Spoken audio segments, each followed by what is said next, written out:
So looking at section 9.5, which is looking at vertical motion under gravity, the technique in this section is exactly the same as the technique in the previous sections for the constant acceleration equations, or the SUVAT equations as a lot of people call them, except that instead of moving in one dimension in a horizontal line, we're now going to move in one dimension in a vertical line. If we're moving vertically, then that means that gravity starts to have an effect.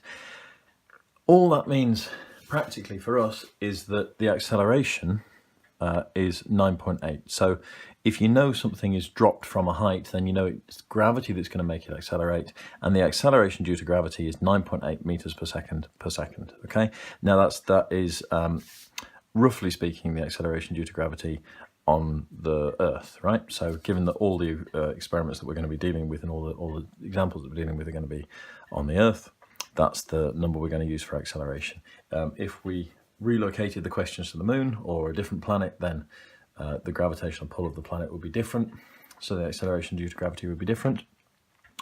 If you aren't familiar with this fact, it doesn't matter how heavy the object is that you drop, the rate at which it accelerates is the same. So if I took two objects, one that was more massive than another, so an apple and a feather, they should fall through the air at the same speed, and well, not at the same speed, with the same acceleration, hit the ground at the same time. The only reason that an apple and a feather wouldn't do that is because a feather is more affected by the air resistance. But if you took an apple and a pea, air resistance is negligible for both of them. If you've not seen this before, and some people haven't, then you know, try it. Go and get an apple, get a pea, or you know, get two things that are a different weight. You know, big bunch of keys and a pen or something. Drop them both from the same height, and you'll see they both hit the ground at the same time. If you do an apple and a feather in a vacuum, so there is no air resistance, they both fall at not fall at the same speed. They accelerate at the same speed, so it'll take the same amount of time for them to fall. So I suppose at any instant they are going at the same speed. And you can find videos online of that happening. So in terms of actually doing the questions, it works in exactly the same way. I'm going to just pick example 11. All I'd say is the questions in this get harder. Same advice I've got for you in this section is the same advice as before.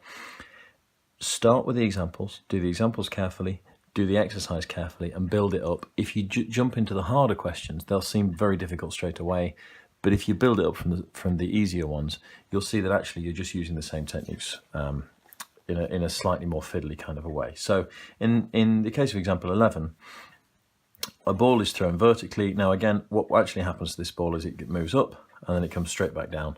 But if we do that, we can't tell up from down on our diagram, so we're going to show it going up and then imagine it moving horizontally. We know that the horizontal movement there is just a fiction, which is going to help us picture what's happening.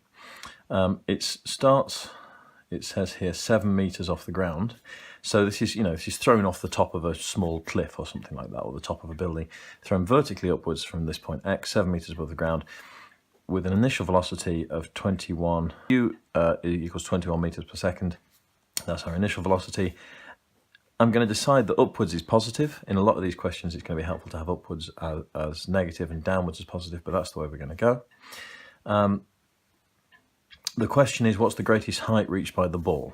Okay. So at the greatest height reached by the ball, at the point where it turns round, the ball never actually stops. There's never a period of time where the ball is up here floating and still. But what happens is the velocity goes from upwards to downwards. And if it's going from positive to negative, it has to pass through zero.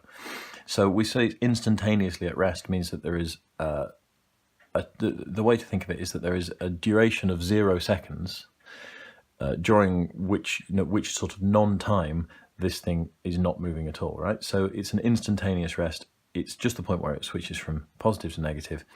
What it really means is the ball doesn't move, it switches from going upwards to downwards, but in the equation we can put the final velocity as 0. So at this point we're in an exam, we've drawn our diagram, we realise that we're looking for this height here, or this displacement here.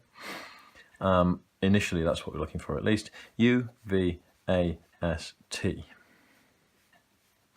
Now it's under gravity, so it is slowing down with 9.8 meters per second second initially. That is the acceleration. It's constantly downwards. Final velocity is 0. Initial velocity is 21.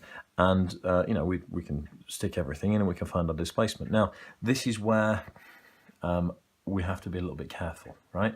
So first of all, can you see S, the displacement, is what we're looking for. So we find the displacement. We're not interested in time. So v squared equals u squared plus 2as is the equation we're going to use. We've drawn the diagram. We've got the shopping list. We write down the equation. We substitute in and we're away. Why we've got to be careful is this. Are we going to say zero displacement is here? If zero displacement is here, our initial displacement is 7, okay? If zero displacement is here, our initial displacement is 0, and we've moved upwards by a displacement of s. Now, as it happens, the second option there is going to be easiest for part A, but when we get to part B, we need to find out how long it takes for the ball to travel up to the top and all the way back down. The displacement is going to be -7 in part B, okay? So we need to decide where our zero displacement line is. It's easiest to put it up here. The other option would be to put it down here. For part A, we've got to have it here. For part B, we could have zero displacement here and look for a displacement of -7, or we could rearrange our displacement line to 0, but then we've somehow got to the ground, but then we've got to take into account the fact that the displacement starts at +7, and we can't really do that with these Suvat equations at the moment. But the point I'm trying to make is you've got to be careful. Don't just say, well, I found the displacement and that must be it. You've got to go back, read the question again. It's the old exam advice of read the question, then do the question, then read the question again. So when we find that displacement there, it turns out to be 22.5.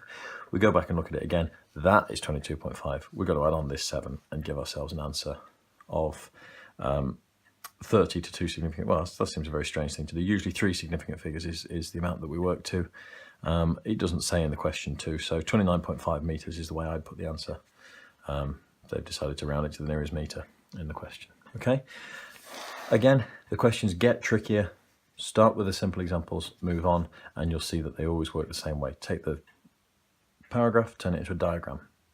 Once you've realised that it's a Suvat equation, write down your shopping list, write down your Suvat formula, substitute in, solve the equation. If you're moving under gravity, your acceleration is 9.8 meters per second downwards.